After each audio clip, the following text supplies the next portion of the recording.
One of the things I've heard a lot of people from John Campea to many others talk about recently is this whole lawsuit battle for ownership, copyright ownership of certain characters when it comes to the estates of Steve Ditko and Stan Lee.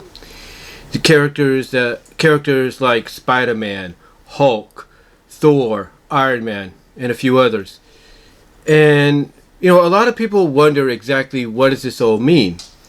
Well, basically, what it means is that basically what it means is I just checked something right there.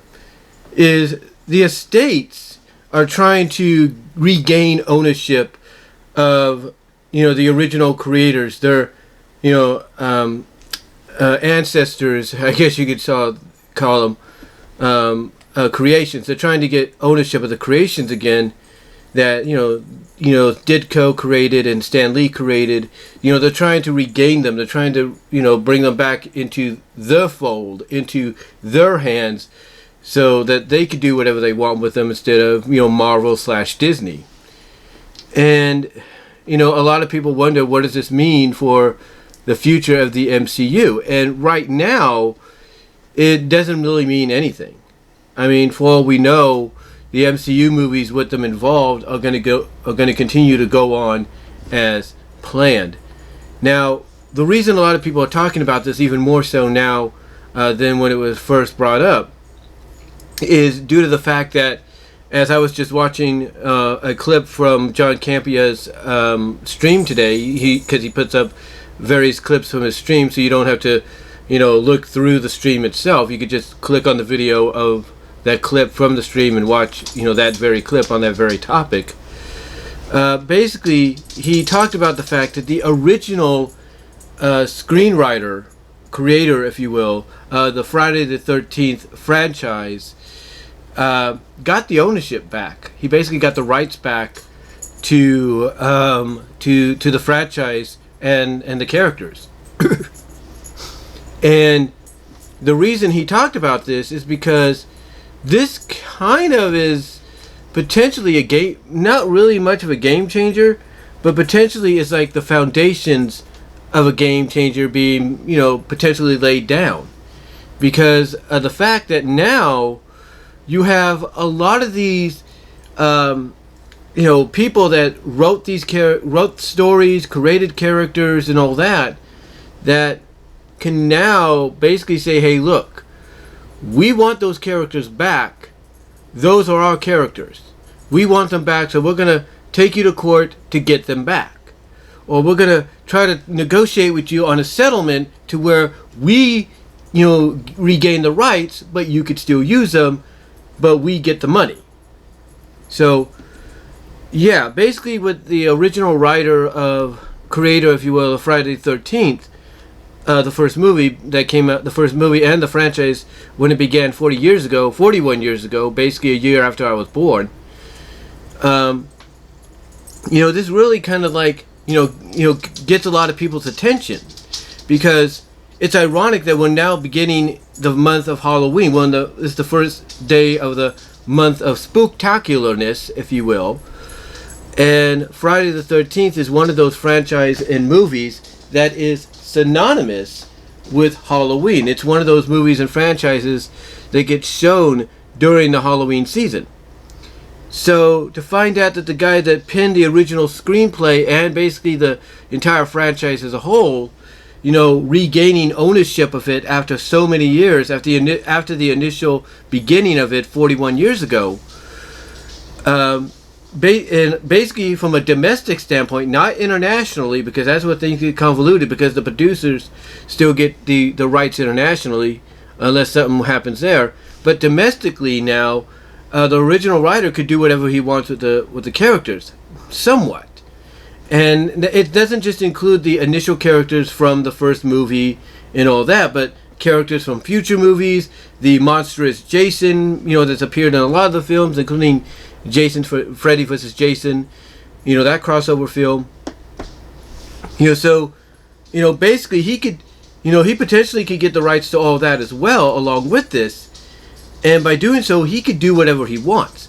He could say, okay, Lion Gates, Blumhouse, I want to work with you, and I want to do a reboot of Friday the 13th the way I view it, the way I envision it. He can do that.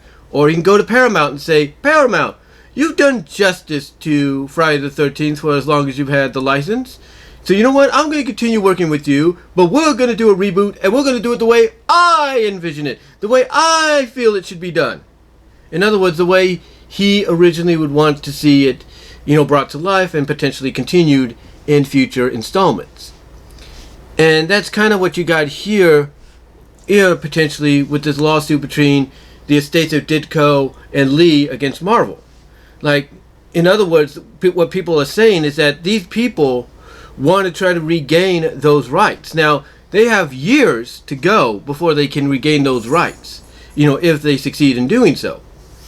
But over time, there's still that, wonderment of, okay, what would happen if they win?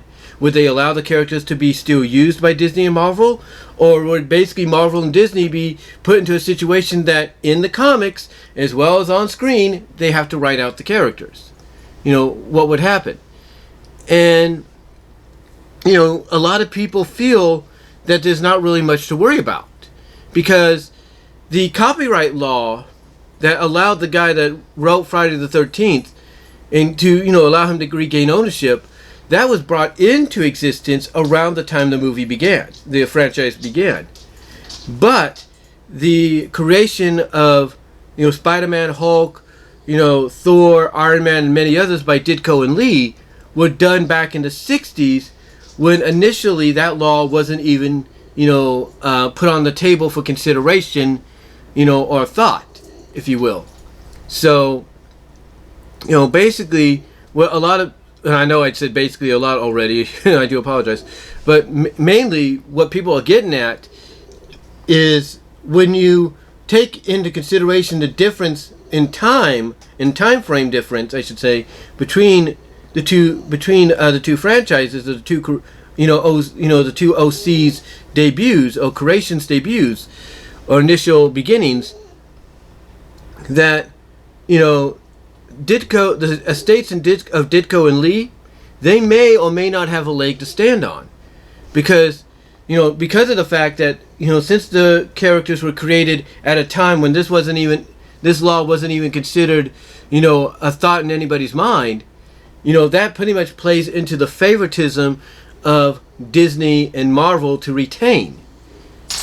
Now, I know one question people would have is, all right, well, what if they do find a way to get them back? How would this work out? How would Marvel and Disney try to work this out? Potentially, with the potential, I should say, of the estates possibly on the verge of getting them back, and maybe more so than ever. Well, there's a couple of ways it could work. Disney could settle it out of court and say, okay, how much do you want? We'll pay you that so we can keep the characters. And Disney, being Disney, would do that, just like any studio, just like Warner Brothers, Paramount, MGM, you name it. They're like, okay, how much you want? Okay, here you go, done. That's it. So, when you think about it, it could go that way. Or what could happen is if, the judge decides, both sides have a point, and this is going to be and his final verdict comes down to this, then it's going to work out that way, whether both sides like it or not. And what I'm talking about is the judge could say, okay, Disney, Marvel, you bring up a good point. Estates of Ditko and Lee, you bring up a good point. You both have fair, validations to your claims. So here's what we're going to do. My final decision is Disney will still keep using the characters, but whatever money they make off of merchandise, box office, and all that, that will be retained by the estates of Ditko and Lee. That's how potentially one way, if not probably the most legitimate way, it'll go. That Disney and Marvel will still keep the characters and utilize them in any way they want, but any money that gets made off merchandise, clothing, the box office, physical, digital release, whatever, that will be, given, if not retained, over to the estate. So in other words, Disney, Marvel, they won't see a dime, but the estates of Ditko and Lee would. Should the characters, should that be the most likely decision, in my opinion, that would be made by the judge. Like, Disney and Marvel will keep the characters, be able to do what they want with them, but any money, gross, box office gross, and all that, whatever you want to call it, merchandise-wise, comic books, whatever, that, they won't see a dime, but the estates will. So honestly, long story short, even though the Friday the 13th deal, has gotten a lot of people's attention, I don't think we really have to worry about Disney and Marvel losing the characters anytime soon. I think the most logical thing that's going to happen is the judge, whoever's in charge, is going to put down this verdict of Marvel's gonna keep the characters, but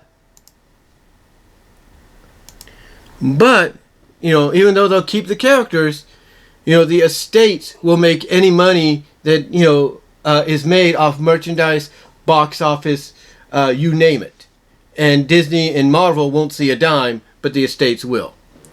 But what do you guys think? What do you think the future has in store for the characters of Spider-Man, Thor, Iron Man, and Hulk, and many others created by Ditko and Lee? Do you think the estates will win them back? Do you think Marvel will retain? Do you think there will be a settlement out of court where Disney will be like, how much do you want? Or do you think what I came up with is probably the most likely option, if not decision, that will be made via the judge? Do you think Disney, Marvel will keep the characters, but any money they make, merchandise, box office, and all that, will be obtained and given to the estates of Ditko and Lee? What are your thoughts? Let me know down below in the comment section, as well as in the live chat during the premiere. Like the video, check me out at Teespring, as well as check me out on BW Rosa's discussions on all your favorite audio podcast locations except for Pandora. Still working on that. As well as check me out at BW Rosas on Vimeo for any PMVs, fanvids, whatever that you can't really see here due to copyright on the songs or whatever. As well as check me out at Patreon at BW Rosas Brian Wolmer. And so until next time, guys, God bless, take care, and I'll talk to you later.